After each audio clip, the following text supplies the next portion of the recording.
Pour rencontrer le collège Gueswende à Boulza et les élèves parrainés par l'association Esther, on doit passer par la capitale du Burkina Faso, Ouagadougou, une ville de plus de 2 millions d'habitants. En sortant de la ville, il faut se frayer son chemin à travers les poids lourds et autres véhicules. En route vers Boulza, une petite ville du nord-est du Burkina Faso, située dans une région subsaharienne. On quitte les routes goudronnées, voilà l'entrée de Boulza et le collège. Le pasteur Paul Zidouemba revient sur ses terres natales. Il connaît bien Boulza et les environs. Eh bien, nous sommes là au collège. C'est un collège d'enseignement secondaire, un collège privé d'enseignement secondaire. Ça s'appelle Gueswende, qui a été créé, fondé en 2003. Sur ton berceau, les fées se sont penchées. Waouh, tels sont tes élèves. Étudier est le plus formel. Désespoir, tu ne nous feras pas le coup. En toi, nous trouvons les vraies valeurs de la vie. Combien d'élèves sont parrainés ici sur ce terrain? On a une trentaine d'enfants parrainés ici. Ils sont à l'école? Qui sont ici au collège, ouais. Des élèves. Ce sont des élèves. Parrainés par l'association Esther en Suisse, qui a décidé d'aider. On s'est formé en association en Suisse pour essayer donc de soutenir ce collège par voie de parrainage. Pourquoi 30 et pas 60 ou 120 élèves qui sont parrainés par Esther? Mais justement, parce que on est là pour ça, parce que le besoin est très grand et puis les gens ne savent pas. Donc on est là pour faire connaître le besoin, pour que les gens puissent savoir. Tu es content d'être là? Oui. Tu viens à l'école toujours? Oui. Est-ce que tu n'aimes pas rester à la maison, rester comme ça? Non, non, non. Pourquoi? Parce que l'école c'est difficile. Après l'école, c'est intéressant avec les gens. Oui, j'aime l'école. Tu viens toujours à l'école? Oui, je viens. Le collège Gueswende compte plus de 320 élèves. Les 4 classes sont bondées. Il y a un tel besoin que la direction doit même refuser des inscriptions. L'école affiche complet. Juste parce qu'on a tellement de demandes, on ne sait pas comment les parents d'élèves ont le numéro de portable pour nous appeler et dire qu'on a tel élève, on est acculé, on ne peut pas tout prendre. Si on avait cette possibilité d'agrandir en fait l'établissement, non seulement ça va nous soulager parce qu'on n'aura plus de problème de place, et deuxièmement, ça nous aide aussi à grandir en fait, à augmenter notre budget pour pouvoir, n'est-ce pas, fonctionner. C'est un vrai collège, c'est un collège d'enseignement général. C'est le premier collège d'enseignement général privé. Ce qu'il y avait ici, c'était un collège de l'État. Donc, pour toute une province, pour dire que le seul collège qui existait ne suffisait pas et les parents étaient obligés d'envoyer leurs enfants à 50 km d'ici, voire plus, pour aller fréquenter.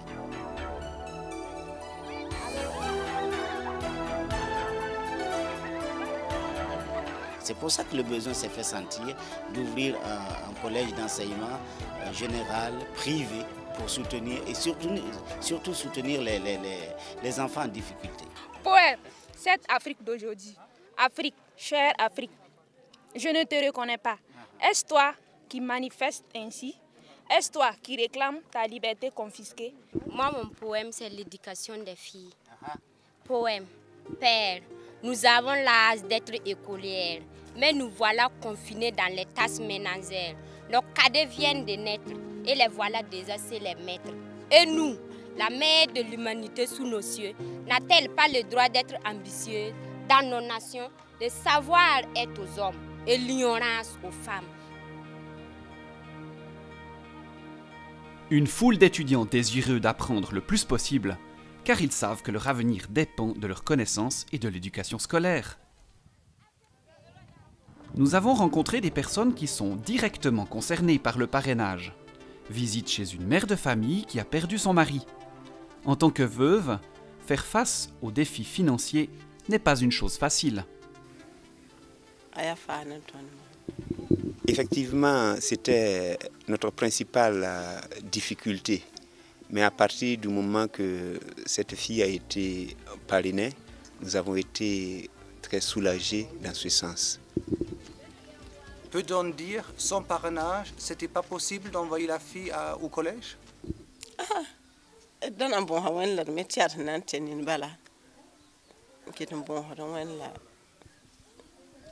Et si nous l'avons inscrit à l'école, c'est par la foi, c'est en espérant qu'un jour quelqu'un d'autre pouvait venir nous aider, qu'on l'a inscrit. Et Dieu merci, elle a eu le parrainage, sans quoi continuer serait difficile pour elle. Dans l'avenir, j'aimerais être intégré dans l'État.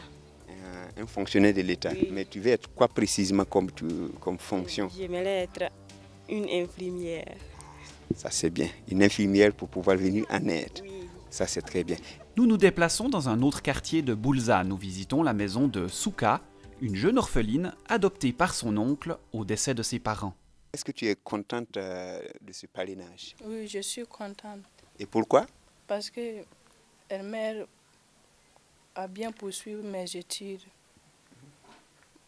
La famille africaine est généreuse, on prend soin les uns des autres. Mais pourvoir à l'écolage ne dépend pas que de la bonne volonté. Sans l'aide de l'association Esther, certains écoliers ne pourraient tout simplement pas étudier. La charge financière est bien trop lourde pour des veuves et orphelins. Je suis son oncle, mais le papa est décédé. Son père est décédé, voilà pourquoi la charge était sur moi maintenant. Et que le parrainage est venu combler le vide qui était à nous. Voilà. Le papa est décédé. Elle a du courage, elle veut. Oui, elle veut très bien ses études, elle poursuit ses études correctement, elle étudie très bien. Voilà pourquoi moi aussi j'ai le courage aussi. Ce qu'elle fait là, vraiment, je suis très très heureux. Actuellement, une trentaine d'élèves sont parrainés dans ce collège de Geswende. D'autres n'ont pas encore cette faveur. Nous avons repris la piste à la recherche d'un éleveur de bœufs loin de la ville. Ce cultivateur de blé et de mil engraisse en même temps du bétail. Il doit faire de grands sacrifices pour pouvoir envoyer ses 2 enfants au collège.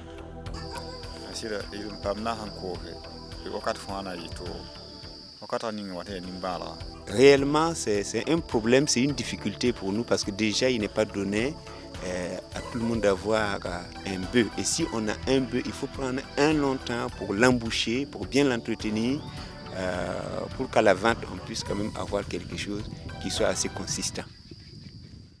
À l'école, il faut qu'on lève tout le matin. Dès 6 h, on sera en route pour aller à l'école. Parce que c'est une longue distance d'ici et le collège. Comment vous faites? On pédale à vélo. Combien de minutes? 20 minutes? Et ça peut prendre 1 heure. Un coq vivant, signe de reconnaissance pour le soutien. Nous reprenons la route vers Fada, notre coq vivant dans le coffre de la voiture. Sûrement un bon repas pour le lendemain. Nous traversons les villages, ici un moulin communautaire, là une station de bus à destination de Boulza. La poussière rouge nous accompagne durant des heures. Ceci nous donne un peu plus l'occasion de mieux comprendre le contexte de vie de ces élèves. Dans le petit réservoir d'eau, une place de vie pour les bovins, on cherche de l'eau pour la construction des huttes.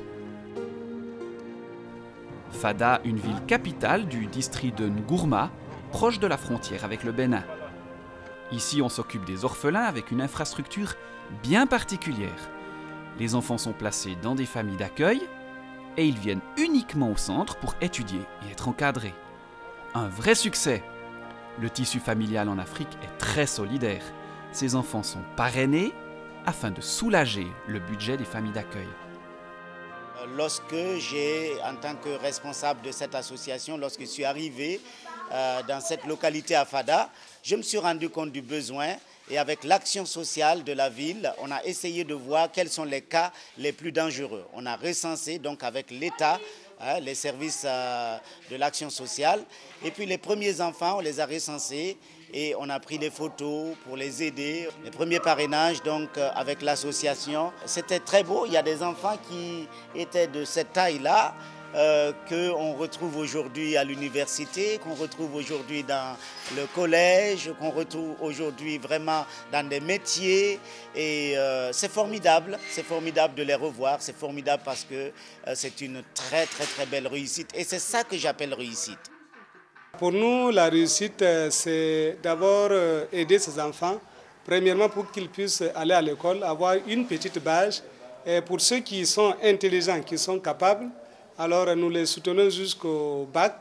Actuellement, nous avons 2 filles qui sont en 3e année. Il y a une qui a déjà fini la 3e année, qui a eu la licence, qui va continuer en 4e année. L'autre aussi a un examen de passage. D'ici là, si ça va, elle va aller en 4e année. Nous avons un autre qui vient d'avoir le bac, qui va faire la 1re année. Mais pour ceux qui n'arrivent pas à travailler, à faire de longues études, alors ils ont le choix à un moment d'apprendre un métier. Nous allons à la rencontre des enfants dans leurs ateliers. Être orphelin signifie souvent être défavorisé. Il faut faire son chemin, trouver une place d'embauche, construire son avenir. Tout est bien plus difficile.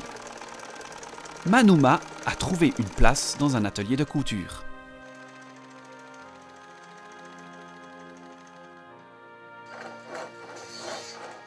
Inouza, lui, a trouvé un chef d'apprentissage dans une menuiserie. L'atelier est au bord de la grande route.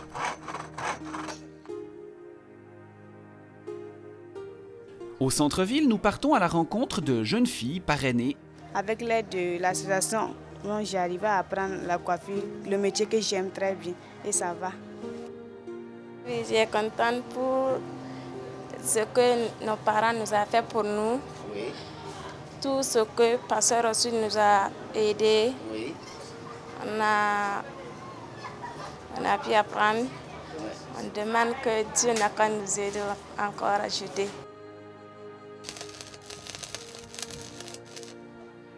Un autre jeune, Abdoul, a pu réaliser son rêve, devenir soudeur artisanal. Il fabrique des portes, buffets et autres commandes. Quand j'ai eu un parrain, ils m'ont soutenu jusqu'en 6e. J'ai décidé de faire un métier comme la soudure. Ils m'ont aidé avec la nourriture, avec les frais jusqu'à présent. Avec une aide mensuelle de 10 € ou 15 francs suisses, ces petits miracles sont possibles. Par l'intermédiaire de parrains et marraines fidèles, des centaines de petits miracles ont déjà eu lieu. Nous continuons notre chemin dans un autre quartier de Fada. L'association Esther souhaite aider au travers d'actions ponctuelles qui se présentent. La rencontre suivante est avec un jeune veuf. Samuel, père de 5 enfants, vient de perdre son épouse il y a seulement 4 mois. Parce que là, ils sont en location et puis ça fait cher pour eux et ils aimeraient avoir leur propre terrain construire. Les petits-enfants sont toujours sous le choc d'avoir perdu leur maman. Un terrain d'une valeur de 1 200 € ou environ 1 500 francs suisses a été acheté par des amis d'Esther. Fabriquer ces briques de ses mains avec la terre, avec la paille pétrie, comme dans les temps passés, ça continue de se faire aujourd'hui ici au Burkina Faso et particulièrement à Fadankourma. Remercions Dieu que dans cette situation douloureuse, le dernier-né a trouvé un refuge dans la famille du pasteur du quartier. La grande famille africaine a montré encore une fois sa solidarité. L'association Esther mérite votre confiance. Voyez surtout ces visages d'enfants transformés et confiants. Des actions comme la construction d'une maison, pourvoir aux enfants nécessiteux, des aides ponctuelles. Devenez vous-même un ami d'Esther. Venez en aide aux veuves et aux orphelins. Une solidarité qui devient un investissement durable.